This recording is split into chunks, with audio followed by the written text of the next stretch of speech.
नमस्कार दोस्तों, reality classes में आपका स्वागत है।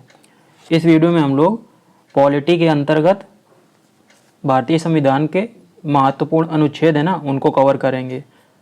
तो यहाँ पे हम लोग 52 जो अनुच्छेद संख्या है, इंग्लिश में आर्टिकल बोलते हैं, वहाँ से बाद तक के जितने भी हैं उनको देखेंगे। 1 to 51 मतलब शुरू से लेके 51 में आपके मौलिक कर्तव्य है ना, 51A में। तो इससे पहले के जितने भी इम्पोर्टेंट है, क्योंकि उसमें आपका DPSP भी आ जाता है, मूल अधिकार आ जाते हैं। मूल अधिकार तो आपको लगभग सभी आने चाहिए।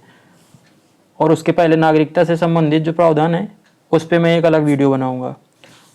तो आपके आर्टिकल 52 से लगा के आगे 450 के आसपास अनुच्छेद हैं, उसमें जो इम्पोर्टेंट है वो हम लोग यहाँ पे देखेंगे। लिंक करेंगे हम लोग आपस में, तो लिंक करने से ना याद करने में आसानी रहती है। तो अनुच्छेद जो 52 है ना, उसमें राष्ट्रपति का पद के बारे में बातचीत की गई है कि राष्ट्रपति का पद है जो ना, वो अनुच्छेद 52 में बनाया गया है। ऐसे ही तो जैसे राष्ट्रपति सेंट्रल में होता है, वैसे स्टेट्स में राज्यपाल होते हैं। तो 52 153, तो 153 में राज्यपाल का पद है। 53 में राष्ट्रपति की शक्तियाँ एवं कार्य हैं, तो 154 में राज्यपाल की शक्तियाँ एवं कार्य हैं। तो ऐसे ही नंबरिंग से देखो, 52 3 4 5 ऐसे तक गया। तो 54 में राष्ट्रपति का चुनाव है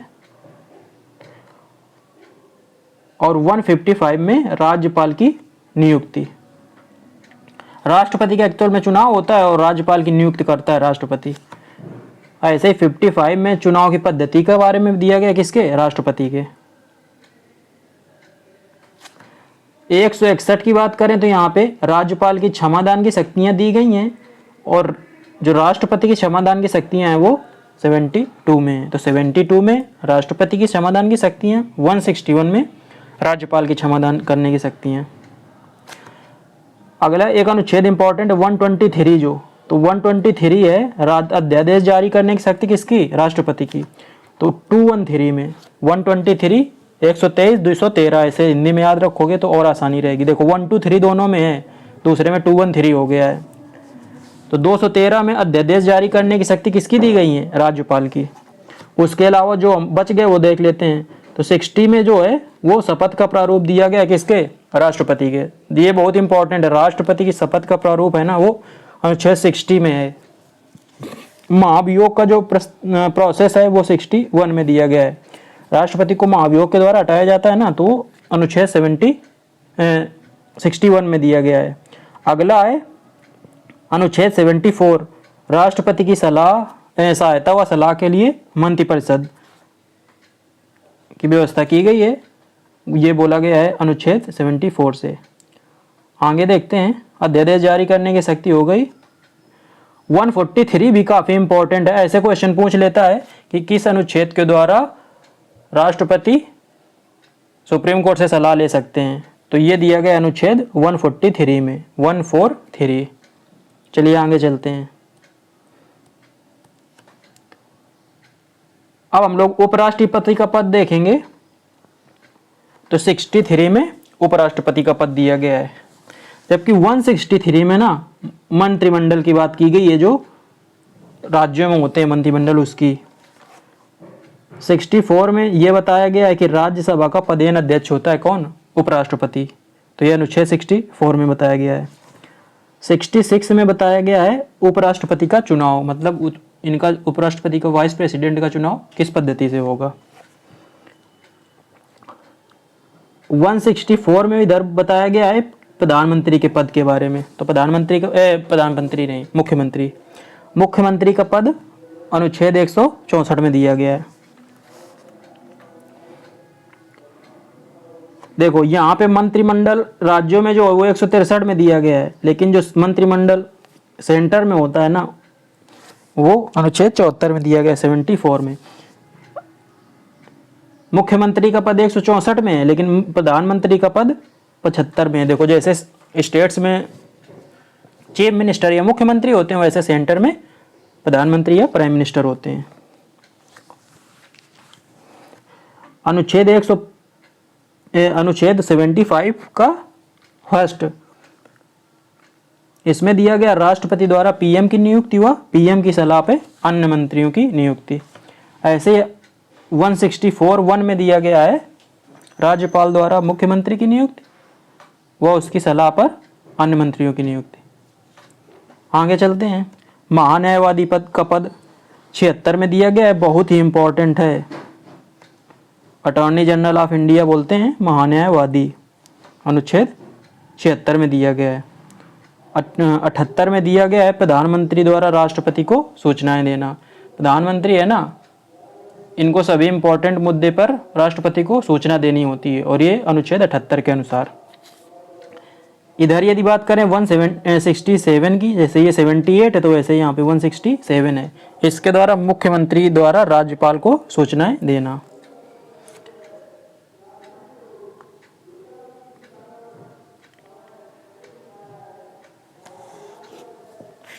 अब राज्यों में विधानमंडल की बात की गई है 168 में।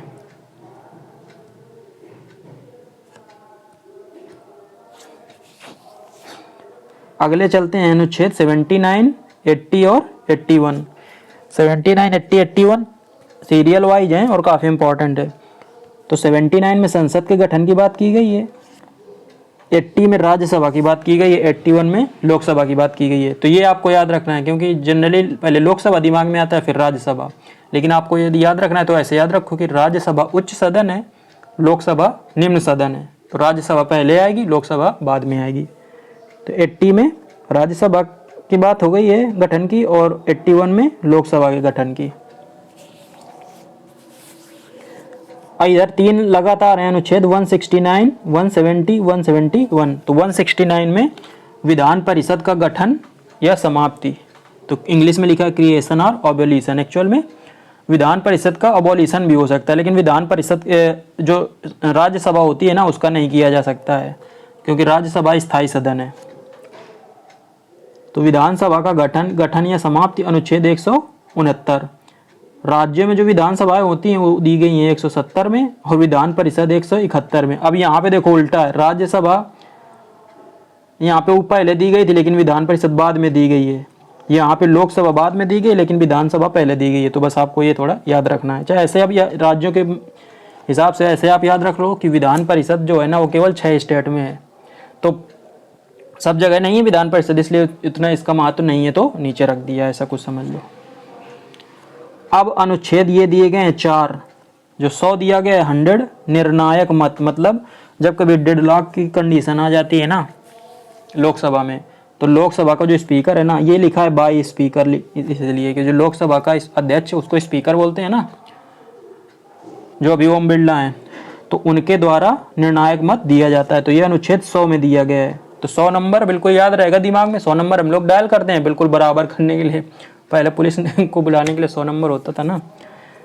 108 जो है ना वो संयुक्त अधिवेशन, मतलब लोकसभा और राज्यसभा की ज्वाइंट सिटिंग का प्रावधान करता है। ज्वाइंट सिटिंग के बारे में इंपॉर्टेंट बात बताता हूँ आपको कि जो संयुक्त अधिवेशन है वो बुलाया जाता है राष्ट्रपति के द्वारा और इसकी जो अध्यक्षता है वो करता है लोकसभा का स्पीकर। दोनों पे भर भर के क्वेश्चन आ चुके हैं। अगला है अनुच्छेद 110। 110 में धन विधेयक, इंग्लिश में बोलते हैं मनी बिल। तो धन विधेयक की बात की गई है 110 में। 112 में बात की गई है बजट की, और बजट को वहां पे बोला गया है एनुअल फाइनेंशियल स्टेटमेंट। तो जो बजट शब्द है ना वो संविधान में नहीं प्रयोग हुआ है, उसकी जगह पे शब्द यूज हुआ है एनुअल फाइनेंशियल स्टेटमेंट। तो 110, 112 धन से रिलेटेड दोनों हैं, अगल बगल है, याद रहेगा। चलते हैं आगे। अनुच्छेद 32 में बात की गई है रिट्स ऑफ सुप्रीम कोर्ट। जो सुप्रीम कोर्ट है ना वो जो रिट्स जारी करता है उसके बारे में बात की गई है। ऐसे ही हम लोग कनेक्ट करके देखते हैं 226। तो 226 में रिट्स की बात की गई है किसके? हाई कोर्ट की। 124 में एससी के गठन, सुप्रीम कोर्ट के गठन की बात की गई है। ऐसे ही 216 में हाई कोर्ट के गठन की बात की गई है। आगे 129 में बताया गया है कि जो सुप्रीम कोर्ट है, लिखा है ना SC is a court of record, इसका मतलब है कि जो सुप्रीम कोर्ट है ना वो अभिलेख न्यायालय है। अब अभिलेख न्यायालय का मतलब क्या होता है? अभिलेख न्यायालय का मतलब होता है कि जो सुप्रीम कोर्ट में डिसीजंस आते हैं ना वो आगे के मामलों में रेफरेंस के रूप में यूज किए जा सकते हैं। कि मतलब जब वकील बहस करते हैं ना किसी मुकदमे में, तो वो रेफरेंस दे सकते हैं कि सुप्रीम कोर्ट ने इस मामले में डिसीजन देते टाइम ये बात बोली थी, तो इसी को बोलते हैं कोर्ट ऑफ रिकॉर्ड। ऐसे ही जो 215 है ना, तो 129 को आप 215 से रिलेट कीजिए। तो जो 215 है वो ये बोलता है कि जो हाई कोर्ट्स हैं वो कोर्ट ऑफ रिकॉर्ड हैं, हाई कोर्ट अभिलेख न्यायालय। मतलब हाई कोर्ट में जो डिसीजंस होते हैं ना उनको भी न्यायालयों में कोर्ट किया जा सकता है कि हाई कोर्ट ने इस मामले में ये डिसीजन दिया था। 214 छूट गया, तो 214 में राज्यों के लिए ऐसे वैसे गठन ऐसा बात की गई है कि हर राज्य के लिए एक हाई कोर्ट होना चाहिए, लेकिन अभी हर राज्य के लिए एक नहीं है। अभी जहाँ तक मुझे याद है 26 हैं अभी, और लेटेस्ट जो है वो तेलंगाना का हाई कोर्ट है। 131 में सुप्रीम कोर्ट के अधिकार दिए गए हैं। सीरियल वाइज 29 के बाद 131 है, बीच वाला 130 याद रखने की जरूरत नहीं है। अगला बहुत इंपॉर्टेंट आ गया 148। जैसे 76 था बहुत इंपॉर्टेंट ना, अटॉर्नी जनरल, वैसे ही CAG बहुत इंपॉर्टेंट है, और जाने कितने बार तो फुल फॉर्म ही पूछ लेता है। तो इसको कंट्रोलर एंड ऑडिटर जनरल बोलते हैं। और एक बात और देखो, यहाँ पे कंट्रोलर नहीं है, कम P यहाँ पे साइलेंट है, कंट्रोलर ना P। तो ये 148 में दिया गया है, बहुत ही इंपॉर्टेंट अनुच्छेद में से है। मतलब यदि पूछा जाए कि टॉप 10 यदि अनुच्छेद कौन है, तो उसमें से एक ये भी आएगा, जो एग्जाम में पूछा जाता है, उसकी बात हो रही है। अगला इंपॉर्टेंट अनुच्छेद दिया गया है 233। तो इसमें डिस्ट्रिक्ट कोर्ट, जो जिलों में जो कोर्ट होते हैं उनके गठन की बात की गई है। और यहाँ पे एक रेड मार्क्स दिया गया है कि जिला शब्द संविधान में केवल एक बार आया है, और केवल यहीं पे आया है। 233 में जिला न्यायालयों के गठन की बात कही गई है, तो ये भी काफ़ी इंपॉर्टेंट है 233। चलिए आगे चलते हैं। अनुच्छेद 249। तो 249 में ये बात की गई है कि नेशनल इंटरेस्ट में जो स्टेट लिस्ट है ना, उसमें पार्लियामेंट के कानून बनाने की शक्ति। वैसे तो जो स्टेट लिस्ट है ना उसमें राज्य सरकारें कानून बनाती हैं, लेकिन यदि देश के हित की बात आएगी ना, तो संसद भी राज्य सूची जो होती है ना, 3 सूची होती है ना, राज्य सूची, संघ सूची और संवर्ती सूची। तो राज्य सूची के विषय में कानून बना सकती है संसद। 249 249 इसके तहत। 249 250 255 तीनों आप याद रखिए, 49 50 55, 249 250 255 तीन एक साथ याद रखे होगी ना, मतलब याद रखेंगे आप लोग तो आसानी रहेगी। क्योंकि देखो इसमें सब में पार्लियामेंट की शक्ति के बारे में बात किया गया, कानून बनाने की स्टेट लिस्ट में, 3 केस में, नेशनल इंटरेस्ट में, इमरजेंसी के दौरान और अंतर्राष्ट्रीय संधि को प्रभावी करने के लिए। तो 249 में राष्ट्र के हित में यदि बात होगी कोई, तो स्टेट लिस्ट में पार्लियामेंट कानून बना सकती है। 250 में कि यदि इमरजेंसी लागू है, इमरजेंसी के दौरान, तो उस समय भी पार्लियामेंट स्टेट लिस्ट में कानून बना सकती है। और तीसरा है अंतर्राष्ट्रीय संधि। कोई भारत ने यदि की है किसी देश के साथ या कुछ देशों के समूह के साथ, तो उसको प्रभावी करने के लिए राज्य सूची में कानून बना सकती है। एक्चुअल में अपने यहाँ जो सिस्टम है ना, उसमें केंद्र सरकार को और संसद को ज़्यादा पावर दी गई है।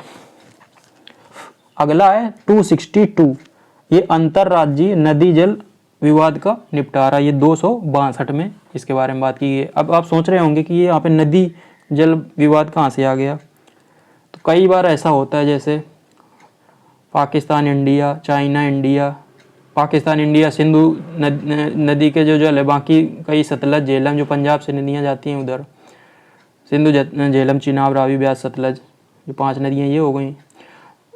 और जैसे तीस्ता नदी समझौता जो है भारत और बांग्लादेश के बीच में दिक्कत होती है, ऐसे ही चीन और इंडिया के बीच में ब्रह्मपुत्र नदी को जल को शेयर करने को लेकर, तो इससे रिलेटेड है ना ये 262 है कि जब 2 देशों के बीच नदियों के पानी को शेयर करने से संबंधित कोई समझौता होगा ना, तो उसका बारे में बात 262 में की गई है।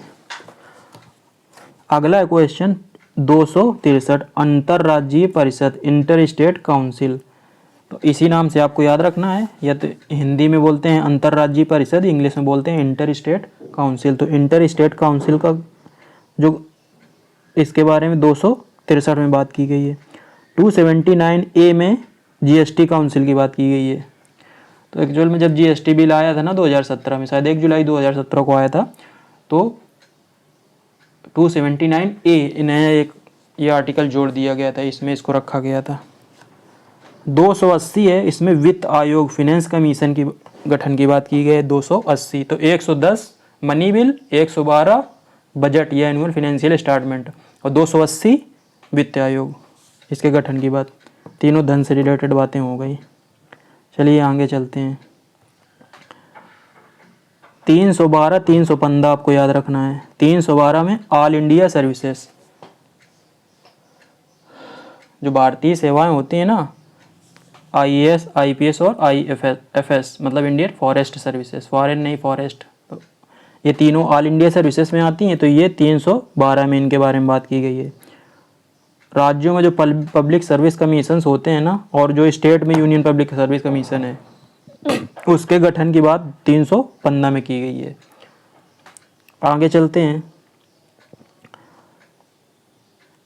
323 ए और 323 बी, ऐसा इसमें पूछ लेता है कि ट्रिब्यूनल्स के गठन की बात किस में है। तो 323 ए में है प्रशासनिक न्यायाधिकरण के गठन की बात, और 323 बी में है दूसरे मामलों के लिए ट्रिब्यूनल के गठन की बात की गई है। अगला इलेक्शन कमीशन, तो इलेक्शन कमीशन दिया गया है 324 में, बहुत ही इंपॉर्टेंट है। 324, 312 सब भर भर के पूछे गए हैं ये। आगे चलते हैं। 330 में प्रावधान किया गया है कि जो एससी और एसटी है ना, उनके लोकसभा में उनके लिए जो सीट्स हैं ना, वो रिजर्व की गई हैं इसके द्वारा। किसके द्वारा?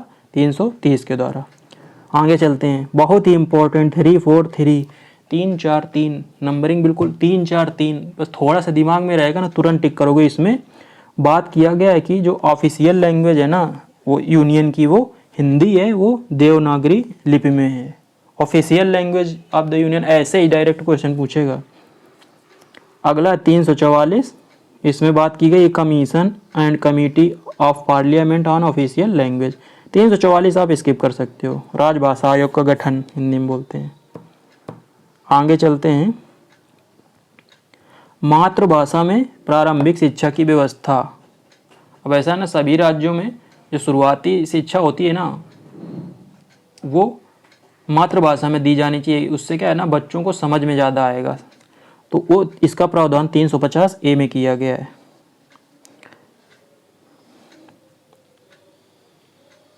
350 बी, 351 ना आप ये स्किप कर लीजिए। अब आते हैं बात इमरजेंसी का।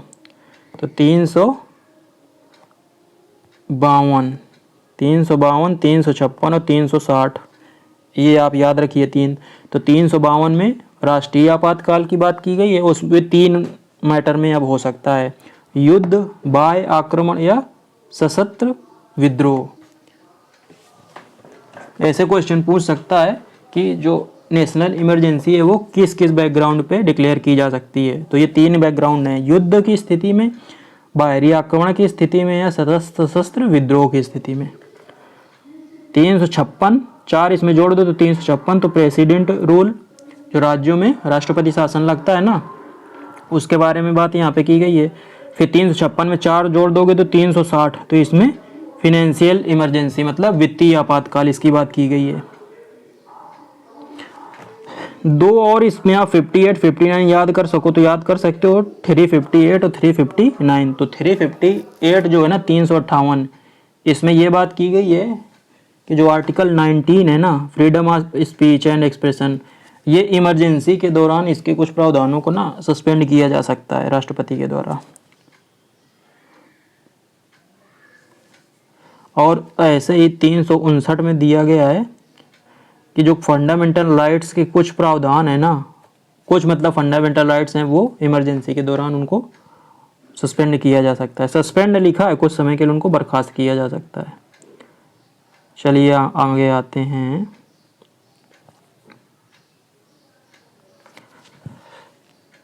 तीन सौ इकसठ में protection of president, governor and राज प्रमुख्स। हाँ, इसका मतलब ये है कि जब राष्ट्रपति, राज्यपाल या दूसरे देशों के जो प्रमुख हैं वो जब भारत में आते हैं तो उनको प्रोटेक्शन प्राप्त है कि जब वो भारत में आए हैं, दूसरे देशों के प्रमुख या एक्टिंग प्रेसिडेंट है या एक्टिंग गवर्नर है, तो उनको उनके कार्यकाल के टाइम पे आप अरेस्ट नहीं कर सकते हो। तो ये प्रोटेक्शन मिला है 361 अनुच्छेद 361 से। अगला है अनुच्छेद 368 368, बहुत ही इंपॉर्टेंट है। 368 ये शक्ति प्रदान करता है हमारी संसद को, किसकी शक्ति? संविधान को अमेंड करने की शक्ति। लेकिन आप तो सोच रहे होंगे कि तो मतलब संसद संविधान में कुछ भी अमेंडमेंट कर सकती है, लेकिन फिर बात आती है केशवानंद भारती केस। उसमें सुप्रीम कोर्ट ने बोला है कि संसद अमेंडमेंट तो कर सकती है, लेकिन जो संविधान की मूल भावना है ना, वो चेंज नहीं होनी चाहिए। चलिए आगे चलते हैं, इतना ही आप पढ़ो अभी, बहुत थोड़े बच्चे हैं। अब बात आ जाती है ग्राम सभा और पंचायत से। तो जो आपका ये पेपर है ना वीडियो, वो ग्राम सभा पंचायत से संबंधित है। तो इसके अनुच्छेद तो आप घोट के पी जाइए, जो चारों दिए गए ABCD हैं, और 343 कोई दिक्कत 243 कोई दिक्कत नहीं। तो 243A में ग्राम सभा के गठन की बात की गई है, 243B में पंचायत के गठन की बात की गई है, 243C में कंपोजिशन ऑफ पंचायत, मतलब पंचायत में कौन कौन होगा उसकी बात की गई है, और 243D में रिजर्वेशन ऑफ सीट्स, मतलब पंचायत में जो सीट्स है ना उनके रिजर्वेशन की बात की गई है। तो 343 ABCD चारों आप घोट के पी जाइए।